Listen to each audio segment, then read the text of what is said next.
hay algo de cierto aquí. Yo creo que mis profesores podrían colapsar.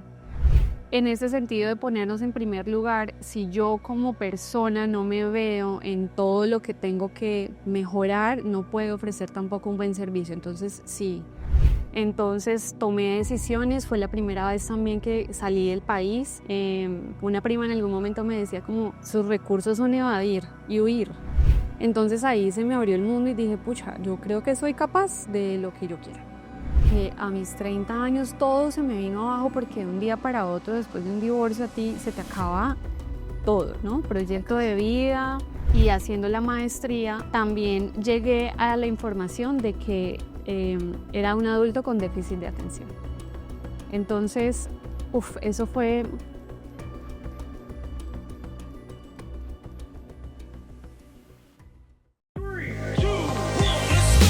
Tres mujeres con tres enfoques diferentes que te ayudarán a vivir una vida realmente en equilibrio. Andrea Supelano, Daisy Torres y Andrea Aguirre. Tres mujeres con formas muy distintas de ver la vida, pero con un propósito en común: practicar el balance y experimentar una vida en bienestar. Bienvenidos. El podcast Mujeres en Balance es posible gracias a Biofertilizantes Supra, Montessori, Liceo Internacional y Mind Break, expertos en neuropsicología. Con el apoyo de Trinity Studio, construimos los sueños de Dios. Hola, bienvenidos a nuestro quinto episodio de podcast Mujeres en Balance.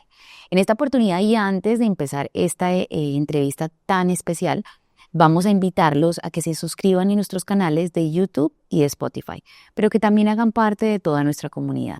Gracias de verdad, no solamente por estar aquí, por escucharnos, sino también cada vez que lo compartes y extiendes esta invitación tan linda a muchas personas. Porque todo lo bueno siempre se comparte. Melissa García, Karen Patiño, María Alejandra Prada, Andrea Supelano han sido hasta ahora nuestras invitadas de honor. El día de hoy les presentamos con muchísimo cariño a nuestra quinta invitada, Andrea Aguirre. Bienvenidísima hoy como entrevistada.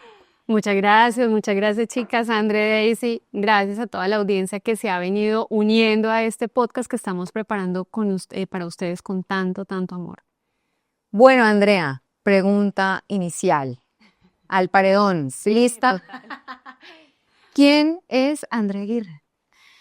Bueno, esta pregunta, yo siempre cuando comienzo con esta descripción me gusta definirme como un ser humano en construcción, y esto es algo que repito porque realmente si hoy me quitaran todo lo que soy, mi profesión, mi carrera, a mi familia, lo que me define como hija, hermana, tía, sobrina, pues quedo yo y entonces soy yo este ser humano que se sigue formando, que sigue buscando con avidez información, conocimiento y que sigue con esta intención de construirse. Dicho eso, soy la hermana mayor de una familia hermosa, amorosa, unos padres maravillosos, con una hermana 2 años menores, 2 sobrinos hermosos que amo.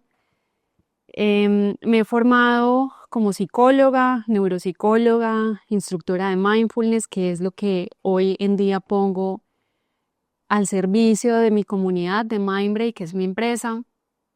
Y bueno, he sido una persona muy dada al servicio, una persona que después de muchos desafíos personales, porque esto no es que vino a mí así de la noche a la mañana a entender que era mi propósito de vida, pero toda la información que he ido ganando a lo largo de mis experiencias, pues hoy por hoy tengo el gran privilegio de ponerlas al servicio y a través de eso pues seguirme construyendo.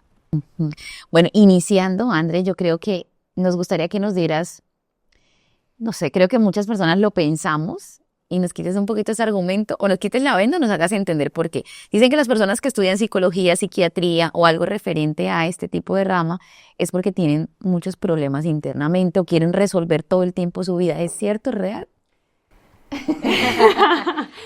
hay algo de cierto, aquí yo creo que mis profesores podrían colapsar. Pero sí, en efecto, siento que estudiando esta carrera, hablándolo con mis colegas y con personas que nos acompañamos profesionalmente, nos damos cuenta que en efecto hay una curiosidad muy grande, ¿no? Por entender cómo funciona nuestro comportamiento.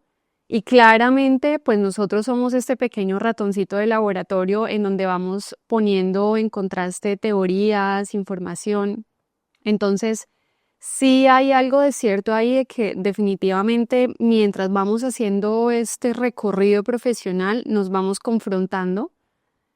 Van saliendo también experiencias personales que también nos llevan a hacer primero un trabajo en nosotros mismos. De hecho, una de las razones también por las que antes de nosotros salir a trabajar ya en campo, nos pide la universidad que hagamos un proceso personal, psicológico, justamente entendiendo eso, de que estamos tocando todo el tiempo fibras, estamos haciendo un ejercicio de autoobservación y en efecto, pues eso nos lleva también a trabajar. Y yo siempre también lo digo y se lo digo a mis pacientes, en ese sentido de ponernos en primer lugar, si yo como persona no me veo en todo lo que tengo que mejorar, no puedo ofrecer tampoco un buen servicio. Entonces, sí, o con mito realidad, pero sí.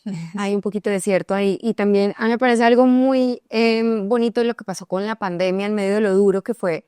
Y es que puso sobre la mesa el tema de la salud mental y el que antes de pronto profesiones como esta eran vistas como un poquito como, bueno, es que voy al psicólogo o voy al psiquiatra como una cosa así como, uy, ¿qué tipo de enfermedad o qué problema tienes? Creo que parte de ser responsables, y alguna vez se lo escuché a alguien también, es ir a terapia debería ser parte de la canasta familiar, o sea, debería estar organizado dentro de ese presupuesto. Y creo que es súper valioso eso que nos estás contando en ese sentido también, porque al final, de repente, igual que nos compartías también tú en el episodio pasado, Andrea, tenemos como ciertos pesos encima de, bueno, como soy predicadora, no debería estar en ciertos escenarios, o como soy psicóloga, pues debería tener mi vida resuelta. Y es justamente como a través de este ejercicio que vamos resolviéndonos y vamos practicando la vida y practicando el balance. Y hablando de balance, cuéntanos tú cómo has llegado, Andrea, a esos balances y también qué desbalances has tenido o grandes puntos de inflexión. Bueno, pues entendiendo esos, siento que han sido varios puntos de inflexión a lo largo de mi vida. El primero de ellos fue atravesando mi adolescencia, yo con un tema emocional un poco fuerte. Siento que incluso pues comenzando también mi universidad, tuve un episodio de depresión y ahí empecé también a hacer este ejercicio de observación, de entender qué caminos tenía que atravesar para salir de ese estado. Con un poco de dificultad en ese momento porque además lo que hoy por hoy observo en mi consulta de que lo veo en los adolescentes es como adolescente es muy difícil pedir ayuda, entender cómo pedir ayuda con una sensación de tener a mi familia muy lejana. Entonces tomé decisiones, fue la primera vez también que salí del país. Una prima en algún momento me decía como, sus recursos son evadir y huir. Y pues en efecto sí soy consciente que eso fue lo que hice en ese momento, como que sentí que el mecanismo de defensa era salir corriendo. Y por mucho tiempo ese ha sido un mecanismo de defensa también y ese fue ese punto de inflexión, pero también me llevó a hacer un gran trabajo de pregunta de quién es Andrea en otras áreas, ¿no? Entonces, ¿quién es Andrea lejos de su familia? ¿Quién es Andrea en su soledad? ¿Quién es Andrea en sus habilidades sociales? ¿Cómo se da a conocer? ¿Cómo se defiende en otro espacio? ¿Cómo se defiende en otra lengua? Y esto fue tan maravilloso para mí porque perdí el miedo de muchas cosas que siento que había adaptado también de los modelos de crianza de mis padres. Entonces ahí se me abrió el mundo y dije, pucha, yo creo que soy capaz de lo que yo quiera. Y empecé a caminar también, bueno, ese fue ese primer momento en el que me fui, ahí dejé mi carrera, volví, Después de eso conozco al que fue mi esposo. No, ya nos habíamos conocido, pero bueno, ahí se formaliza la relación. Estuvimos casados, estuvimos juntos durante 6 años. Viene el divorcio, entonces segundo punto de inflexión en la vida porque ya venía, además, bueno, ¿qué pasa también? Ahí estaba sobre mis 30 años, vayan haciendo cuentas. Y ahí lo que sucede es que también me di cuenta que venía de muchas taras mentales que además eran exigencias sociales que a mis 30 años todo se me vino abajo porque de un día para otro, después de un divorcio, a ti se te acaba todo, ¿no? Proyecto de vida, lo que habías visionado, lo que se te había organizado en tu cabeza, familia, el proyecto de familia, de la casa, el hogar, etcétera. Teníamos negocios también con mi ex esposo, bueno, todo eso abajo. Y entonces de vuelta, ¿qué pasó con Andrea? ¿Cómo cae uno? Entonces a veces uno dice, yo tengo que, después de eso, la premisa mía es, yo tengo que buscar que cada vez que caiga, caiga parada. Sí, con dolores, sí, con un desafío también y una incomodidad que atravesar, pero cada vez en una mejor posición conmigo misma. Porque también la vida nos va mostrando que necesitamos estar en complacencia con el entorno y que tenía que estar también llenando un montón de expectativas para la gente. Yo decía, no, pucha, no. También en ese lapso de tiempo que pasó, yo venía de otro viaje, de haber estado haciendo mi maestría y haciendo la maestría, también llegué a la información de que era un adulto con déficit de atención. Entonces, eso fue...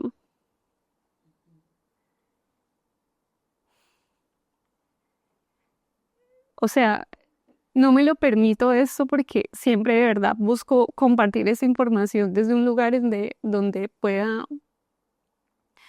mostrarlo no como un peso, sino más bien como un regalo de la vida. Pero fue tan liberador en ese momento y después de eso, bueno, esto para quienes no saben mucho de neurodivergencia, que es lo que hago también a través de Mindbreak, que es trabajo de psicoeducar y de socializar qué es la neurodivergencia y qué es el déficit de atención. Es un trastorno del neurodesarrollo en donde en efecto hay un déficit de atención, pero en medio de eso siempre les digo a las familias, eso es lo menos grave entre todo lo que trae este trastorno. Tenemos muchas dificultades de regulación emocional, muchas dificultades de integración sensorial, muchas dificultades de habilidades sociales, de tener esa capacidad de ser empáticos. Entonces piensen esto con un diagnóstico de depresión en mi adolescencia, ya desde etapas muy tempranas también tuve principios de un trastorno de alimentación justamente que ahora hoy lo entiendo, que no era que estuviera en ese momento, era principios de bulimia, pero era más porque venía de no entender cómo tenía que alimentarme y una muy mala negociación con la alimentación. Entonces, subidas y bajadas de peso tremendas, muy fuertes. Y después entonces de que viene mi divorcio, viene otra vez toda esta información y digo, bueno, necesito otra vez encauzar mi vida, necesito entender que el proyecto en el que tengo que seguir trabajando pues debe ser personal, independientemente de que en algún punto vuelva a unirse una persona a mí. Y entonces ahí, después de esto, vino mucho estudio, hice otra especialidad y ahí me quemé. Ahí, O sea, otra vez en desbalance. pero desbalance, desbalance mal porque entonces, claro, yo que he entendido también toda mi vida, a mí el estudio me encanta, entonces es estudiar y el hacer, porque también es un modelo de crianza de hacer. Pues hice, en efecto, justo después de mi divorcio vino una especialización, diplomado, trabajo, pero full, porque también dije, llénenme la agenda, que yo necesito estar ocupada, listo. Y ese año me quemé muy mal, en un punto en el que no estaba durmiendo, se me empezó a dormir la cara, tuve que asistir a urgencias porque no estaba durmiendo y entonces ahí después de un medicamento, 4 días de sueño profundo, dije, no, esto está mal, esto no puede pasar, yo soy profesional en la salud mental, ¿qué está pasando con mi salud mental? Y entonces empiezo a buscar y digo, bueno, no, como a pelear un poco con el servicio, a pelear con la psicología. Otra parte de mi vida también es que vengo de familia de comerciantes, mis papás son comerciantes, entonces dije, pues bueno, ya está, termino esto y me retiro de la psicología y me voy a hacer comercio, que es lo otro que sé que soy muy buena. Con la suerte que contacto a un amigo de la familia que estaba en China y me dice, bueno, si te quieres venir para acá es una empresa de trading, te puedes venir. Y tomé esa decisión, terminé la especialidad, me fui para China. Convencidísima totalmente al 2000% de que ya no iba a hacer más psicología y resulta que estando allá se abre para mí otro camino, claro, de mucho aprendizaje. Imagínense estar en un ambiente, una lengua totalmente ajena, un ambiente social totalmente diferente, costumbres, comidas, etcétera. Yo que ya venía con este tema de alimentación, entonces otra vez como, pucha, ¿cómo lo vamos a hacer? Pero además de eso fue empezar a hacer un camino otra vez espiritual, otra vez conectarme con, bueno, ¿qué pasa? ¿Cómo estoy? Darme el tiempo de esta pausa que no me di después del divorcio. Y empiezo a darme cuenta que en efecto no había hecho un duelo. No lo había hecho, no me di el permiso de sanar, no me di el permiso también de haber hecho esta pausa totalmente necesaria. Las pausas son necesarias. Entonces ahí lo solté y dije, lo voy a hacer.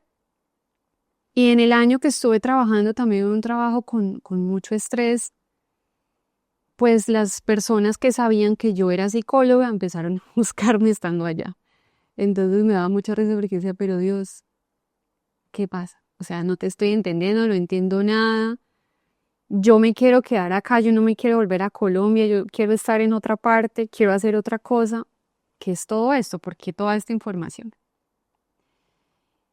Y siento que hubo un momento también en esos puntos de inflexión, lo recuerdo mucho, estaba trabajando en la oficina y estaba sentada así como empezó a llegarme esta información como preguntas, ¿no? De, oye, ¿y tú qué pasó contigo? O sea, ¿qué pasó que llegaste a tu adultez con todos estos desafíos? ¿Qué pasó con el sistema educativo que no te apoyó y no estaba bien formado? ¿Qué pasó con tus papás que no supieron cómo orientar tus problemas atencionales de aprendizaje? ¿Qué pasó? O sea, ¿qué ha pasado con el sistema y por qué tanta desinformación y por qué llegar a este punto de la vida y todavía sentir como en esta lucha de incomodidad?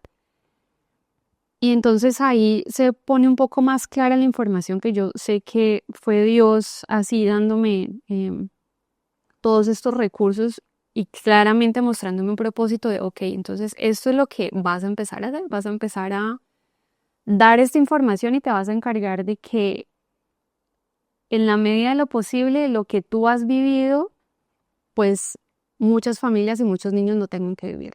O si lo van a vivir, por lo menos lo van a vivir con información distinta y con un acompañamiento.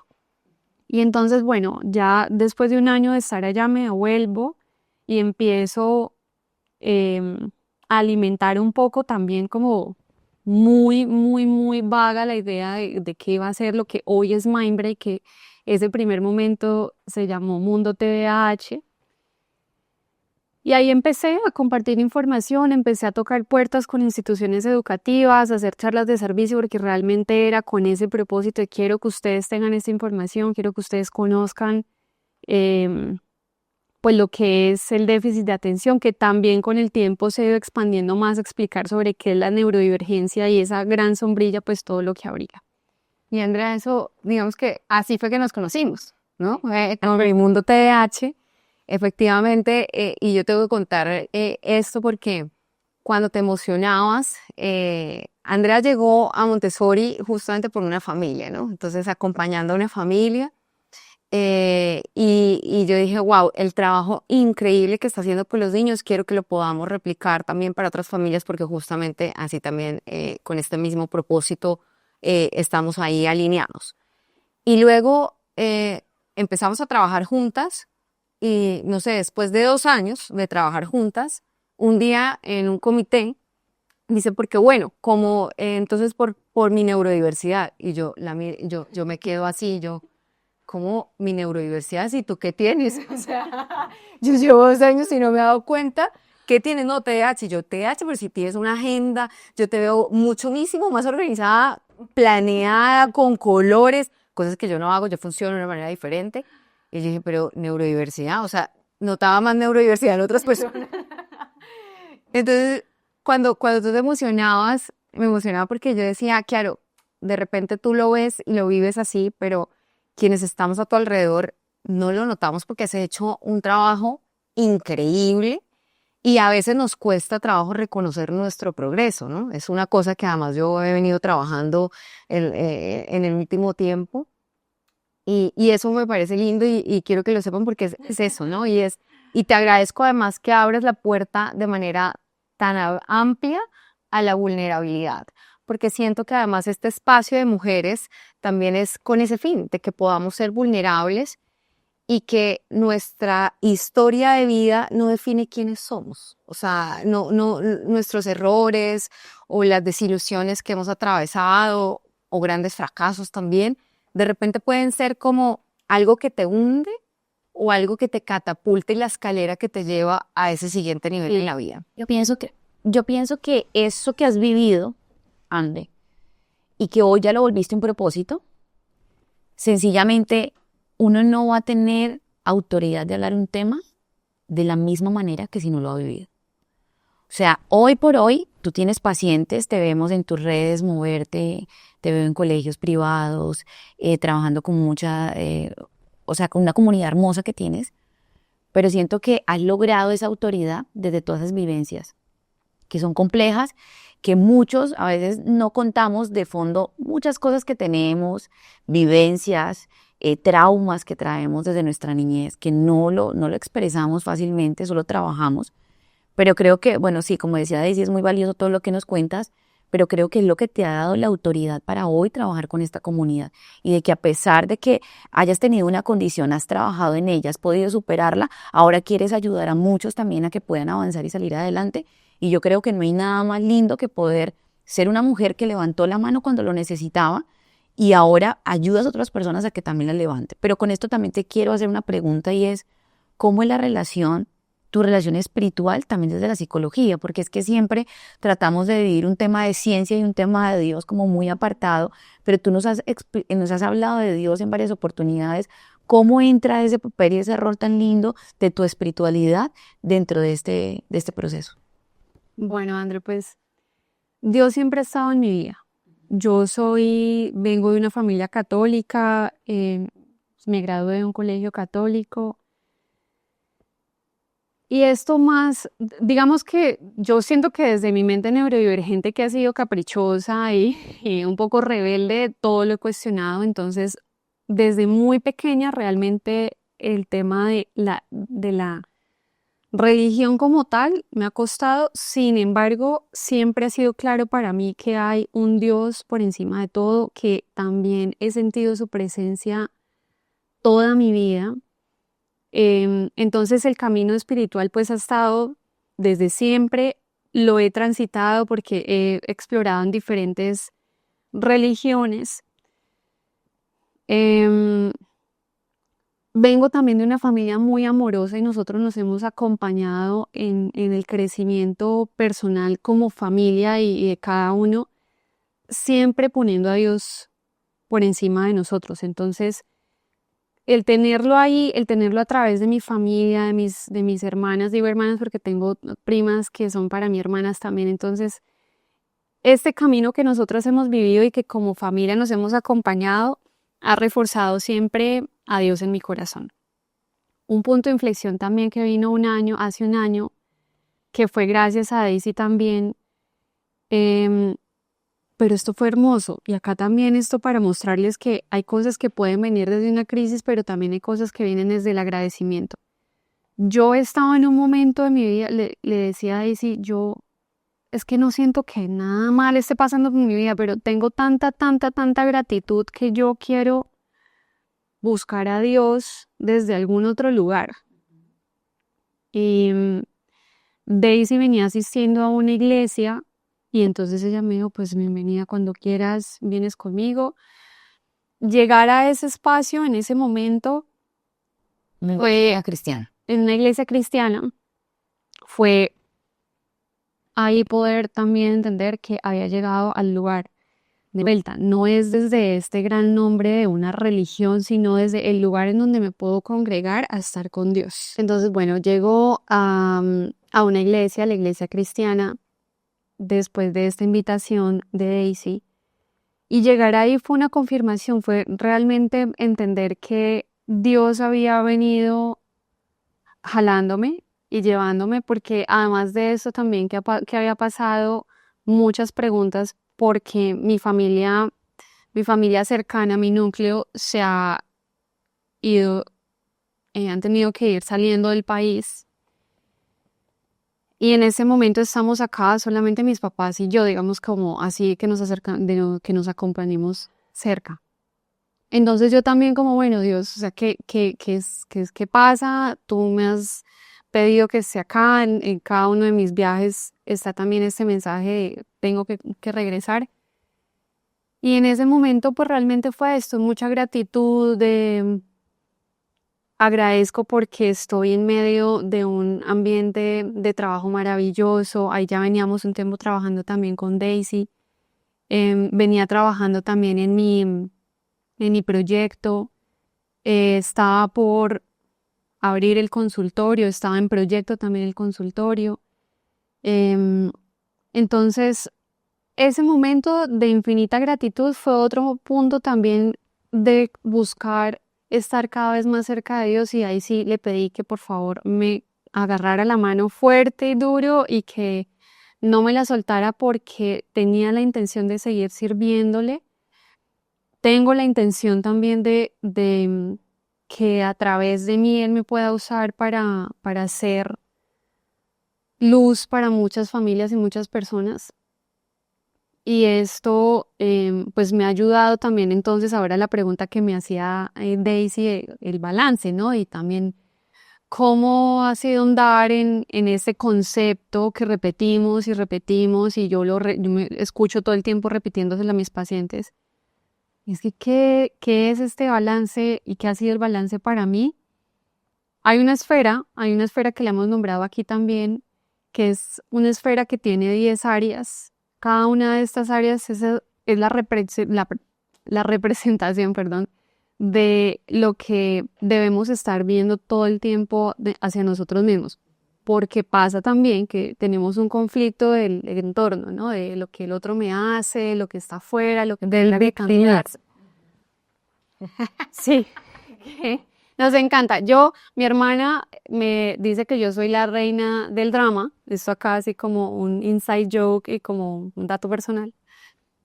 Y en efecto, sí, porque claro, muy niña con todos estos temas sensoriales, pues todo me agobiaba. Entonces sí, llorar era mi recurso, aislar a la gente era mi recurso, entonces el drama. Pero hoy por hoy este balance pues es cómo salgo rápidamente del drama, cómo si tengo que darme la pausa de la emoción me la doy, pero entonces entro en acción. Y entrar en acción ha sido revisar estas esferas a nivel de personal, a nivel de familia, a nivel financiero, que también ha sido ir y venir, subidas y bajadas. Una construcción también ahora de lo que estoy haciendo con mi empresa y de un equipo maravilloso que se ha ido armando.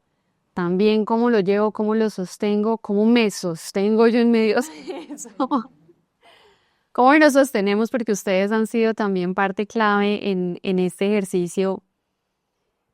La parte espiritual, definitivamente, el ejercicio para mí que también, pues imagínense después de venir desafíos alimentación, pues este concepto de imagen personal, mi autoconcepto complejo. Y el servicio, pero entonces el servicio a través de otros lugares. Entonces también yo soy voluntaria en una fundación hace unos años, que también esa fundación la amo y la llevo en el corazón porque me enseñó a dar de una forma diferente y entender que, pucha, Daisy me lo repite todo el tiempo, pues hay que ver un poquito más afuera del ombligo, nuestro ombligo. Entonces, Y sí, ahí te das cuenta de que estas realidades en las que vivimos, que nosotros nos armamos una película, pues claro, es nuestro dolor, pero afuera también hay tanto, tanto, tanto pasando y tanto también desde lo que tú eres que puedes empezar a dar. Así que bueno, eso en referencia a estas dos preguntas de los puntos de inflexión, de mi concepto de balance y también de cómo hace parte de mí en este camino espiritual Dios también y que a través de Él hemos podido coincidir en este espacio. Bueno, Andrea, es súper valioso toda la información que nos compartes, pero en términos prácticos también para todas las personas que nos están escuchando. Con todo esto tan valioso que has vivido, hoy te llega una situación que te desacomoda, que te saca del plan, que te incomoda. ¿Qué recursos prácticos usas tú porque sientes que te ha funcionado para autogestionarte? Esto es la cotidianidad. Recursos prácticos, entonces, en efecto sí, también porque mi mente está como en todas partes.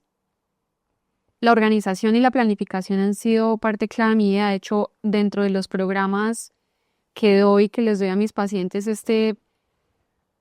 entender cómo organizar nuestro tiempo, cómo organizar nuestra mente y llevarlo de una forma planificada a buenos hábitos, es uno de esos ejercicios claves. Hay un concepto también dentro de la psicología y dentro del hacer de los hábitos que es el apilamiento. Y siento que eso es lo que yo he venido haciendo. Entonces, entendí que a través del ejercicio era de las cosas más difíciles, de lo que más me ha costado en la vida fue ganar disciplina en eso puntualmente. En todo lo otro lo he venido haciendo, pero pucha, el ejercicio me costaba. Pero una vez gané ese hábito, todo han ido sumándose. Entonces, hábitos de buena alimentación, después cómo reacomodar mi higiene del sueño, porque también al tener déficit de atención, mi higiene del sueño de toda la vida ha sido muy desordenada, tendencia a trasnochar, a dormir a deshoras, a levantarme muy temprano, pero entonces no me cuestan mucho hacer siestas, entonces también como mejorar estos hábitos. Eso por un lado. Otro ejercicio práctico también lo hago a través de mindfulness y lo hago a través de la oración, que es cuando estoy en esos momentos de mucha incomodidad emocional en donde es que no se me ocurre la solución todavía, la pausa nuevamente, darme el momento de respirar, de hacer un retiro de la situación y poder darle oxigenación a mi cuerpo, que se calme y ahí entonces empezar a valorar diferentes alternativas. Y otra gran herramienta, que esto ha venido ya un poco más con la madurez y con el tiempo, ha sido buscar mentorías, ¿sí? Entonces, buscar puntos de referencia para toda la información que yo no sé. Ahí donde yo digo, esto me genera tremenda incomodidad, pero parte de esa incomodidad es porque tengo que hacerlo, no puedo procrastinarlo, pero es que no lo sé. Y la mente se estresa ante el desconocimiento y posterga continuamente. Entonces, si no sé de contabilidad, buscar a la persona que sabe. Si no sé algo financiero, buscar a la persona que sabe. Si no sé de cómo hacer una dirección de mi empresa, entonces también Daisy ha venido a hacer un gran ejercicio. Si no sé también desde esta parte espiritual, entonces también cómo busco el apoyo. Todas estas mentorías para mí han sido un soporte, un ejercicio práctico que ya ni siquiera me lo cuestiono, es como esto es lo que tengo que hacer, quién sabe, en dónde busco. André, tengo una pregunta muy interesante que siento que a muchas personas nos gustaría entenderlo. Tú vienes desde el ámbito, bueno, Daisy es de su ámbito empresarial, porque siempre estás, obviamente un colegio demanda bastante, dirección, alumnos, padres de familia, entonces todo el tiempo estás demandando. Ahora, desde deporte, de mi parte, pues yo estoy en el ejercicio de dar, y obviamente pues no solo es una consejería, sino es una liberación, son cosas que de alguna manera espiritualmente cargan bastante.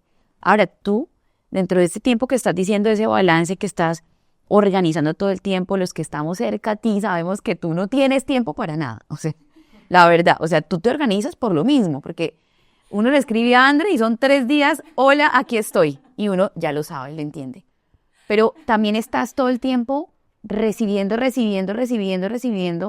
cargas y cargas y cargas. ¿Cuándo Andrea tiene ese tiempo de liberar, descargar? ¿Qué haces? O sea, ¿cómo lo haces? Habla conmigo, nos mandamos podcast mañaneros.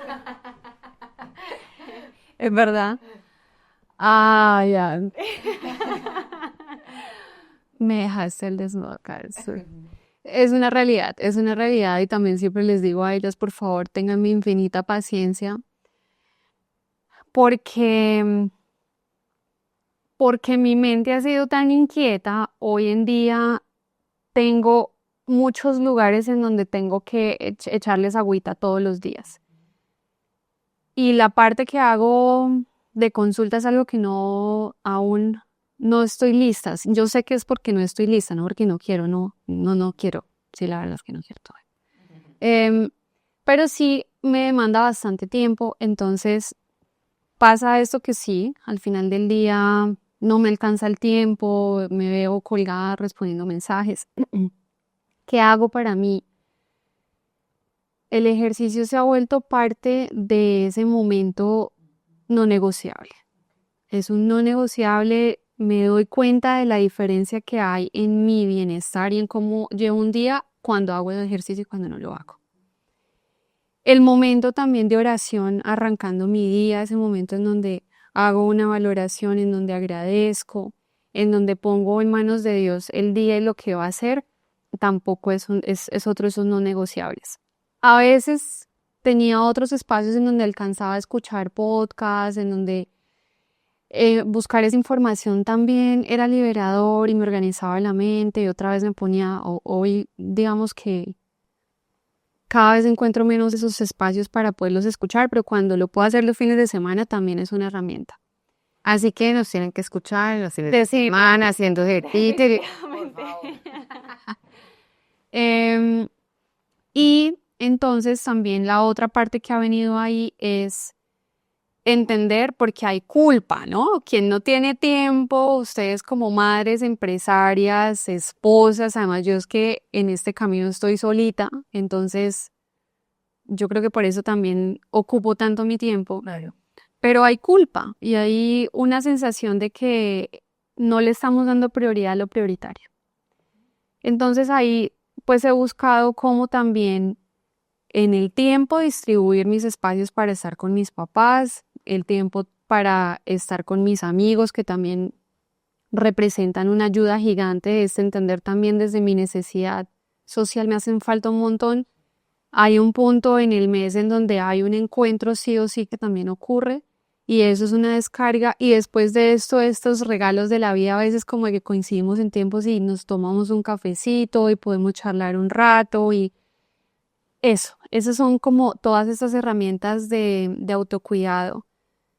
Cuando llego a mi casa todas las noches también es el baño, ese momento en donde me doy una ducha de agua tibia, me programo y digo, acá se está yendo toda esta carga del día porque en efecto hay situaciones muy complejas. Hoy yo no siento que me dejo llevar tanto de lo que pasa con mis pacientes, pero inevitablemente se siente un dolor. Más trabajando con niños y adolescentes que hay situaciones tan densas. Y entonces ahí veo también como que en el agua se va esa carga y ahí me relajo y me dispongo ya a descansar también. Entonces, y lo que les decía, pues el hábito del sueño. Antes de repente buscaba como verme algo, no, ya ahí definitivamente, chao, me desconecto de pantallas. Ahí ustedes también se han dado cuenta que no respondo mensajes, no respondo llamadas hasta el siguiente día. Entonces, eso por ahora lo entiendo. Yo sé que la dinámica es transitoria y eventualmente voy a ir ganando otra vez tiempos, pero por ahora esto es lo que me permite también estar en ese juego de mantener un balance. Bueno, Andrea, muchísimas gracias por habernos compartido toda esta información. Repito también por abrirnos las puertas de tu corazón de manera vulnerable. Esperamos que hayan encontrado herramientas prácticas, contenido edificante y recuerden que lo bueno siempre se comparte. Nos vemos en el siguiente capítulo de Mujeres en Balance. Gracias por acompañarnos. Adiós. 3 mujeres con 3 enfoques diferentes que te ayudarán a vivir una vida realmente en equilibrio. Andrea Supelano, Daisy Torres y Andrea Aguirre. 3 mujeres con formas muy distintas de ver la vida, pero con un propósito en común: practicar el balance y experimentar una vida en bienestar. Bienvenidos.